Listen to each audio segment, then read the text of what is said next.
I'm here on a job site with Tim, who owns his own electrical contracting business. 3 employees and 2 work trucks. Tim traded up to Geico Commercial Auto Insurance. We're positively here where he needs us most. They sure are. With step-by-step help on all his insurance needs, all for shockingly low rates. Shockingly low, huh? Just a little bit of electrician humour. Do you get it? I got it. You know, it feels like we have a real connection. All right, I'll stop. Get a commercial auto insurance quote today at geico.com and see how much you could save. It feels good to Geico. Every team, every topic, everywhere. This is Believe.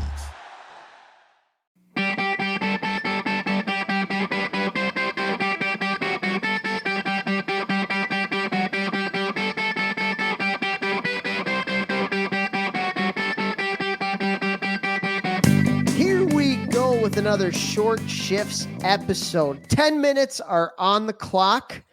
Jeffrey J. Hulavecchio has no idea what the topic is. He might not even know what cities he's in some of the times, but we're going to let him go anyway.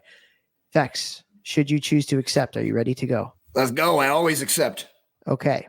I want to talk about wall play for wingers coming out of the breakouts. Ooh. Wall play for wingers coming out on the breakouts. And you were a winger for most, if not all of your career, I would say. I did identify as a winger, correct. Coming from you, that's just priceless.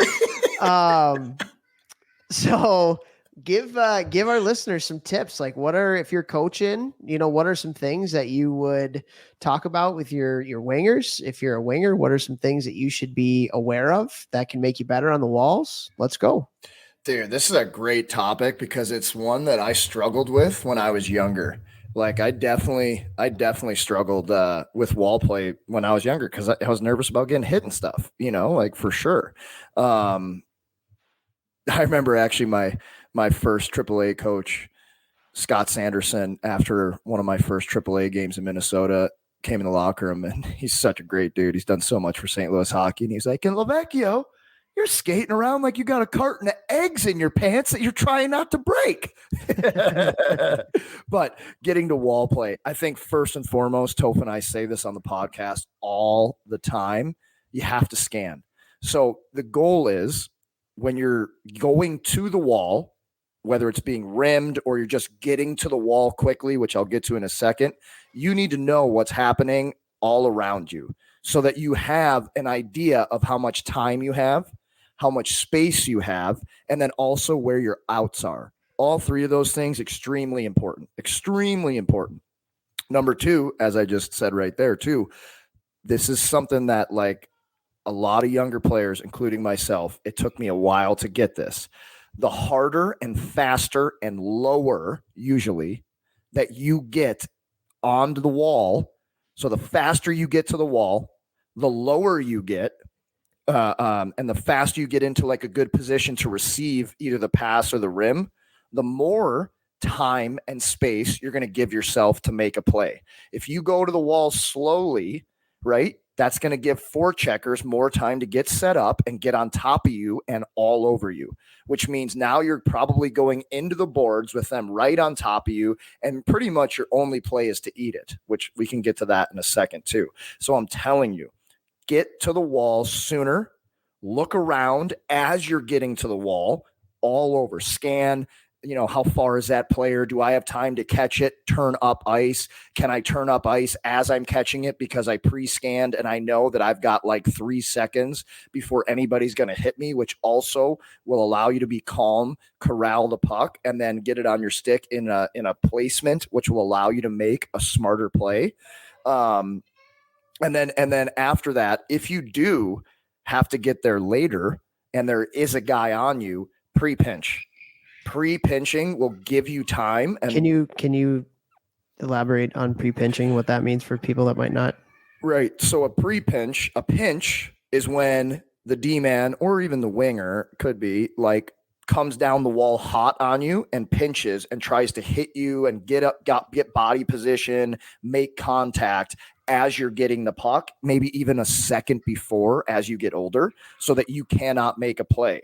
So when you get to the wall later, whether that's because of where you were in the zone, or it's because they're a team that pinches hard, either with their third forward or their D, If you know that you can't get to the wall and have some time, I started, which made it a lot easier, going right at the forward, that's a forechecker, or right at the D-man, especially on rims.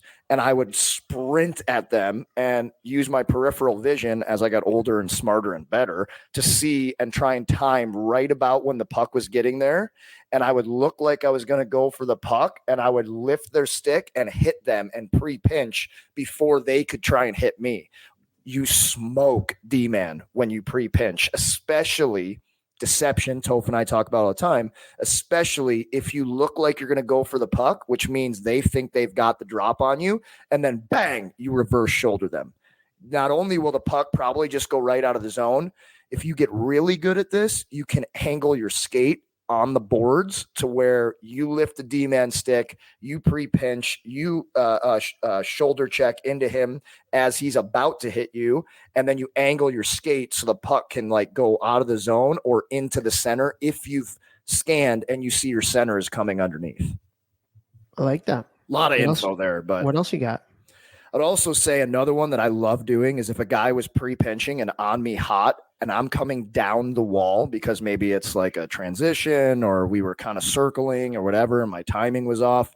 I also would do this thing where if my center was coming underneath, where I would skate down the wall, I would let the D-man or the forward really get like all up in my grill, like all up in my business. And I would lift their stick as the puck's coming, and I would place my skate, for those of you watching, I would place, I'm going to do this so you can hear me. I'm coming down the wall. If this is the wall, this is the boards. I'm coming down the boards. I would put my skate so it's like that. So as the puck comes up the boards, I'd lift the D-man stick, and this puck would just go off my skate right underneath to the centerman. And then the D-man is like so surprised by that, you can curl out of that and move out of it fast.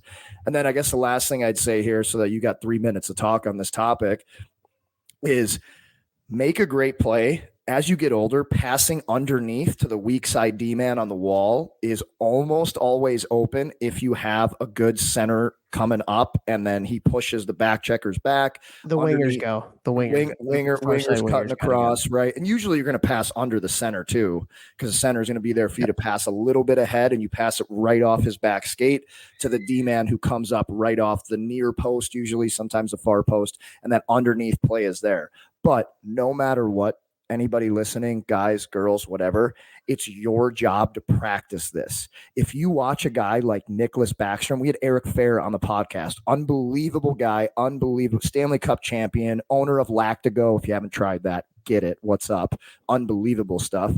And he talked about Nicholas Backstrom, and this is a power play, wall play type of thing, where the reason that he's gotten so many assists is every practice, Fairsy said that they'd be ripping him rims in the offensive zone for him to catch it, get it over, and be ready to make a great pass, probably over to 88 or 8. What is he? 8? Over to 8, and just rip a one-time bomb for like 9,000 goals. So wall play also comes into play in the offensive zone as well.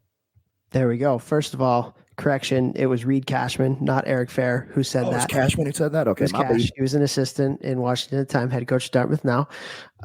So failure, great. Fail. It's okay. Everything else, money. Everything else, A+. Okay, so I got like 2 minutes here.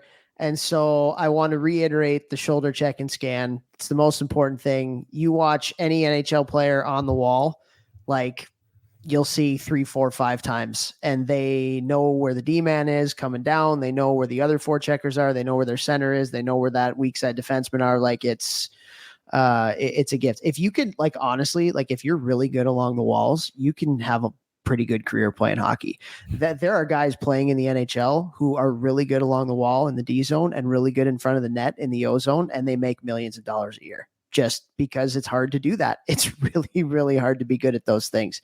And so I think that's important. One thing I kind of want to talk about too is like kind of where to stand, like as a winger, because there's different ways. This is more for the coaches than anybody else. Because a lot of times playing hockey now, the D are pinching. They're always down. You're always, somebody's in your grill. A lot of times it's the D coming down. So there's 2 ways you can kind of look at it. One is you can get really low right? Now the D's like, I'm not sure if I want to pinch and go all the way down by like the corner. But what you're doing in that situation too is you're putting yourself in a position where there's not a lot of time and space because your D-man's probably standing pretty close to you there. And the forechecker who's coming at the D-man can now reroute to you if it comes to you. But again, it's whatever your preference is. Or you could stand a little bit higher if the D are always pinching. Now you're a little bit closer to the blue line. Now you have different options if the D's down on you, right? Now you can just easily chip it out of the zone, or you can hit the center coming low underneath. It gives you a little bit more zone in your zone time as well. 30 seconds. The other thing is like, what you kind of said this, but like understanding where the pressure is coming from is everything. If you're good at understanding where the pressure is coming from, so like if the D is right along the wall, get your ass along the wall, right? And get the puck. Now you're shielding it, you're protecting it. Now you can make that play. Or if the D's come in from more of like the inside, now you pre-pinch them, like you said, get your ass into them coming from like the inside out. And now you maybe be able to kind of like chip the puck off the wall to the winger that's coming, or to the, the center that's underneath. So maybe we should talk a little bit more about this because 10 minutes is up. I just realized 10 minutes is up, but yeah, dude, I love this topic. Actually, I do. Let's make it a little more in 10 minutes. Maybe we'll go part 2. Let's just keep going. Let's give the people their money's worth. Guys, we'll give you a few more minutes here. You know what else? It's not a bad play to eat it if you have nothing. It's way better than turnover. That was one thing I had in my notes here, especially in youth hockey. This is like one of the biggest mistakes is like a winger will go down like kind of by the corner and then just hit the puck up to the point. To his point man. Right? So now the center's got to come out, and take his position. Now he's got to, be underneath. In that situation, what a lot of times coaches will say is like, it's never a bad play to eat it. It's a 50-50 at the end of the day. Now you just got to win a battle with your teammates against the other team rather than poking it up right to the D-man. Now all of a sudden that D-man's got a ton of time and space because that's your guy. And it's your dog. Then it's with peanut butter. Yes, absolutely. The other thing is, I think it's a really good skill. And this is something you can actually do in like small group sessions, but like teaching wingers to take the D-man's hands away. Oh. So like shielding the D-man's hands while you're pre-pinching him, which is, I think the word that you called it, like take their hands away. At the end of the day, that's what you have to do is you have to understand where the pressure is, where the D-man's stick is. And if you can take their hands away, like now you're able to protect the puck. Now you're able to hold on to it for an extra half a second for somebody to get open or play to open up, or for you to even just get the puck out. So like take their hands away, I think is a awesome skill. And that's a skill that like you can do at a middle drive, on the rush, on forecheck. There's so on back to like, that is a skill. Learning how to take the forechecker or back checker or whoever's hands away, like unbelievable, especially in like races and battles and 50-50s. Coaches, this like wall play should be worked on every week because it's that important for your players' development for the rest of their life. So make sure this is something that you're putting an emphasis on throughout the year and every season. Absolutely. All right. Time's way up. Share the show.